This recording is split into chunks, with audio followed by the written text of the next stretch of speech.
I don't even know where to start. I don't even know where to start. You guys will not believe what just happened. So, oh man, I'm shaking. You guys are not going to believe what just happened.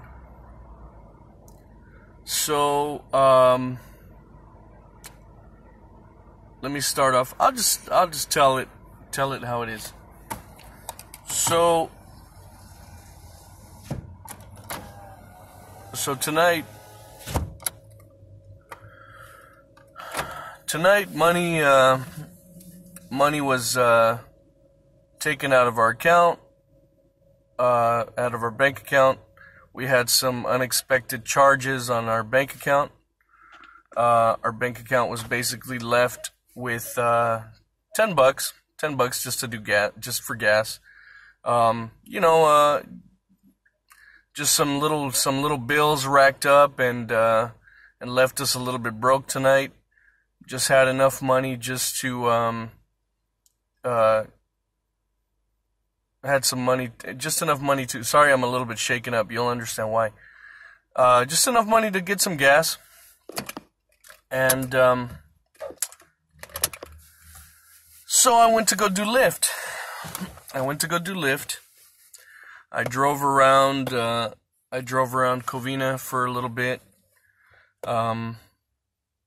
and I was actually going to give up for the night because Covina seemed dead. There was nothing going on. It just didn't seem like enough time. Enough time to do anything. I mean, I'm sorry, I'm shaking up. So it just, oh man, I'm still shaking up. I'm sorry. So yeah, I was gonna go home, or I should say back to the van where my wife and I live. If you don't know, we are missionaries. Most missionaries like to go to Guatemala or somewhere else, but my wife and I, we decided we would dedicate our lives to be free from bills. We would be free from certain responsibilities, and we would be free to study and to minister to people and to use our time to glorify Yehovah. So we live in a van. So when I say go home, I was just going to go back to the van. Suddenly I picked up, I was driving towards my way home, or back to where my wife is, and I just decided to go one last turn, one last shot, one last turn through Covina to see what happens. For some reason, I ended up going through the mall parking lot, and I got pinged. I was actually on the phone with one of the brothers, just chatting, having a good time, talking, and I got pinged, so I had to get off. My brother was on speaker, and I was just listening to him as he was talking, and I was just driving through the Covina. So I got pinged, and I picked up a couple. The girl's name was Esther, and I thought that was very nice because I have a couple of Esthers, an Esther in my family, and people that I know, yada yada yada.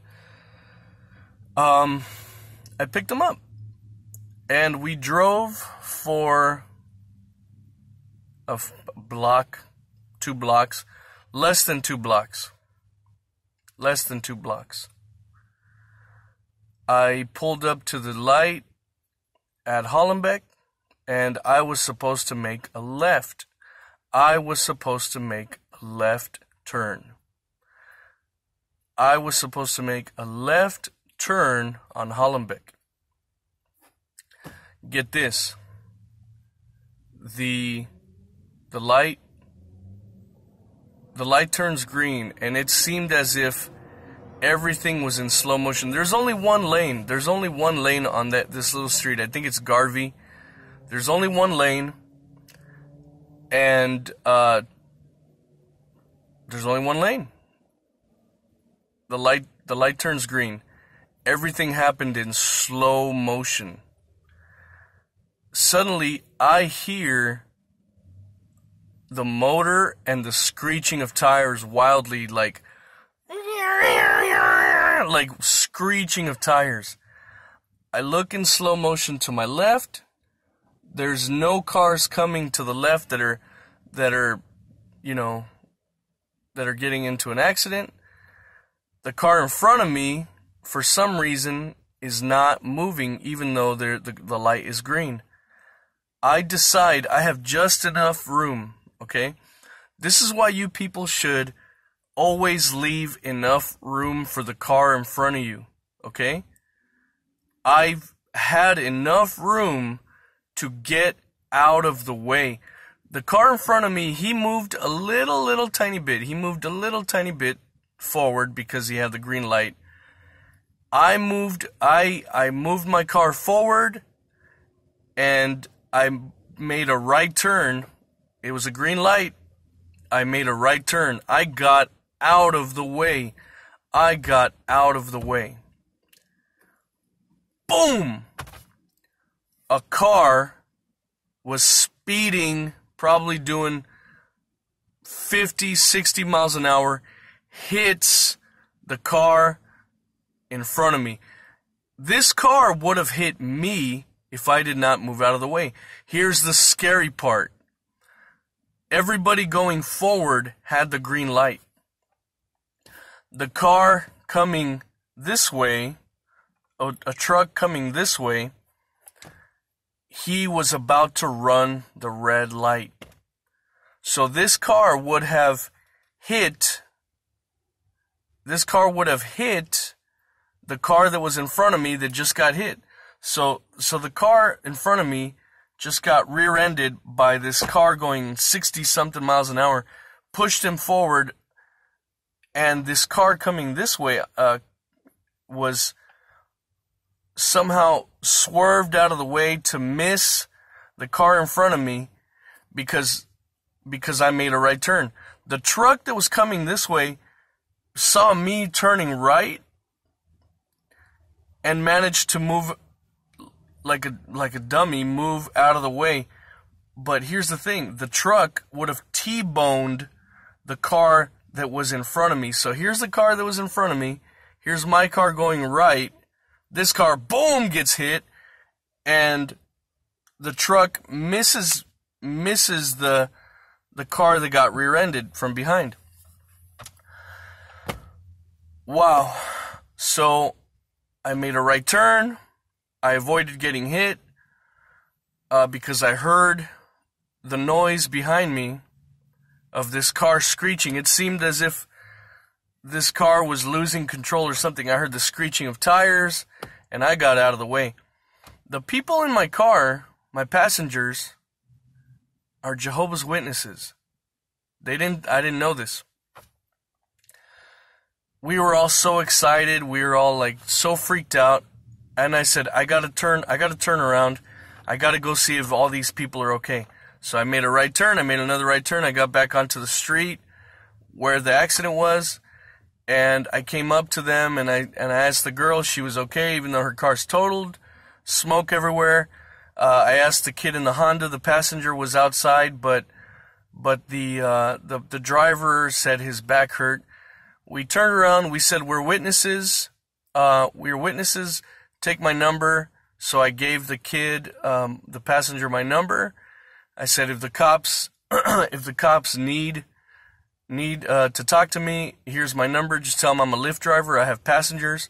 We witnessed everything, and we'll be witnesses. So I'm driving, and everybody's hooting and hollering and wooing and whooping, and I just said, I told my passengers, I said, if you guys don't believe in Yehovah, I didn't say Yehovah. I said, if you guys don't believe in God, you should. And they said, yes, we believe in God. And I said, well, hallelujah. And they said, oh, you're a hero. You're our hero. What's your name? You're our hero. And I was like, my name's Joseph. But I said, the hero was Yeshua HaMashiach. I said, if you don't know who that is, that's what most people call Jesus, but I call him Yeshua. So they went on to tell me that they are Jehovah's Witnesses, and I got to minister to them a little bit. I got to share a little bit about Yehovah and Yeshua with them. I urged them to learn Hebrew, to learn to read it, write it, and speak it, and that their Bible would come alive. Okay, so here's where it gets amazing. I was worried that I might not make any money, because of those charges that were made to our account. We had enough money to buy a couple of burgers this morning. I'm gonna cry. We had enough money to buy some burgers this morning, and my poor little wife, she's been hungry all day, and I said, just hold on. We're waiting for this check to come in. The check did not come in today.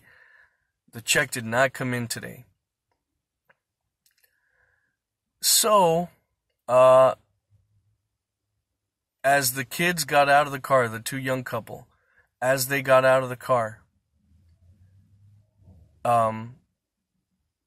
they insisted that I take something. So they rolled up something and put it in my hand. And I thought it was going to be $1 or $2, and I said, no. I mean, that's not the point. I just didn't want to take it. They gave me $20, so I could literally go home, buy my wife some food because she's hungry, and maybe go back on the road and do some more lift. But can you believe it? The enemy was out to kill me tonight. The car going behind me was going to hit me, and the car going this way was also going to hit me, because I was going to make a left. So the truck coming this way would have missed this car, but because I was turning left, okay, so let's just say he went straight. He goes straight, the truck misses him because the truck goes this way. Boom, I would have got T-boned right there. So tonight the enemy had two cars. One car was going to run the red light. This car was going to run the red light. And this car was going too fast and going out of control. Two cars were going to kill me tonight, or injure me, or ruin my car. And this car is basically our fail-safe. Our fail-safe to if we go broke, we have this car to go do Lyft and to supplement the income.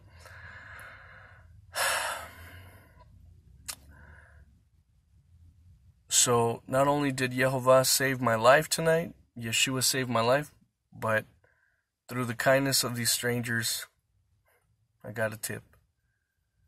And the word was given out. And I have the Jehovah's Witness kids' numbers, and I'm going to reach out to them, and I'm going to offer them maybe some Hebrew lessons and some Bible study or something, and hopefully I can get them out of that cult and get them to know Yeshua. I'm going to call my wife, and I'm probably going to cry. Yehovah bless you guys. Yehovah bless you and keep you, and in Yeshua's name, bye-bye.